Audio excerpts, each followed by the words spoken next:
24, 25, 26. Njeri, Maina. Thank you, Honorable Speaker. Allow me to appreciate the BPS report and commend the good work done by the team. Honorable Speaker, as we agitate for equal distribution of resources, we must also ensure that we hold leaders who are given taxpayers' money accountable. Honorable Speaker, a very unfortunate photo that I saw trending, and I will not name the county, but it is one of the Asal counties, of a child who was drinking muddy water in a jug. That child did not make any application to be born in that county. As a child who was born in Kirinyaga County, a child born in Kisumu. We know very well that we have the Equalization Fund, 12 years plus of devolution, because water is now primarily a devolved function. What do we have to show for it?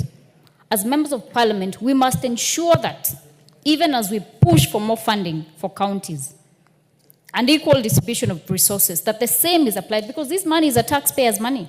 There is no single member of parliament or elected leader who spends their own funds to do or rather engage in development agenda for their respective constituencies or counties. Honorable Speaker, this House must also be accountable and must not absolve itself of accountability in regard to the distribution of the national budget.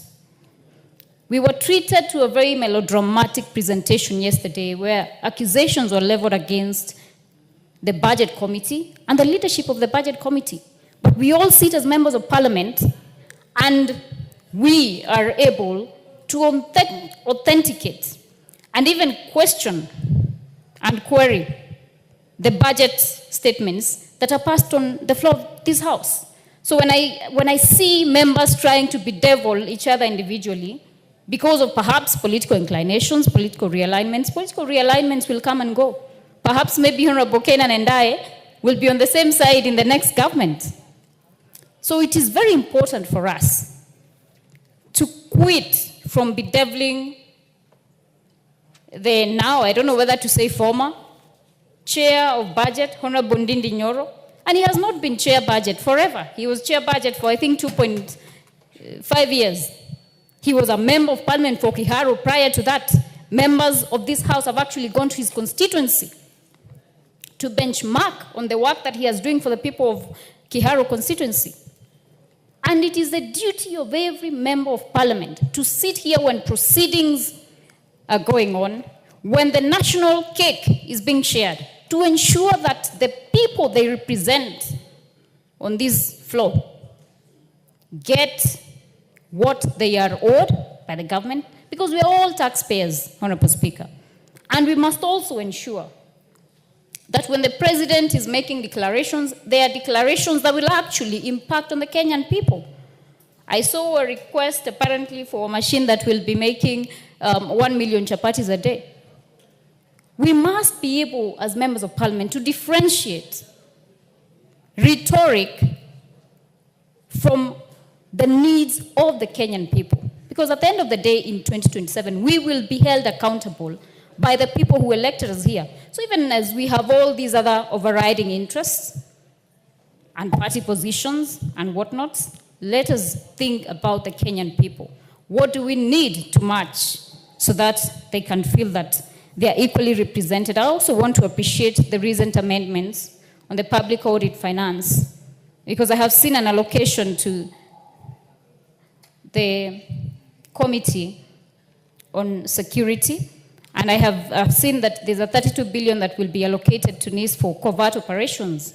All these monies must be accounted for, and they must be channeled in a manner that will benefit the Mama Mboga in Turkana, Mama Mboga in Kirinyaga, Kisumu, and all other areas and corners of this great nation. Thank you, Honorable Speaker.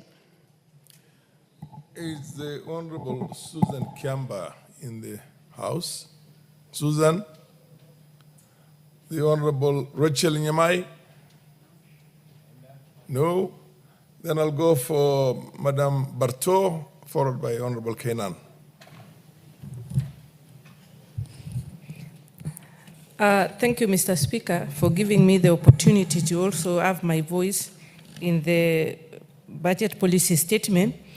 And I want to congratulate the liaison committee for putting their heads together and coming up with a document which is going to serve the people of Kenya. Mr. Speaker,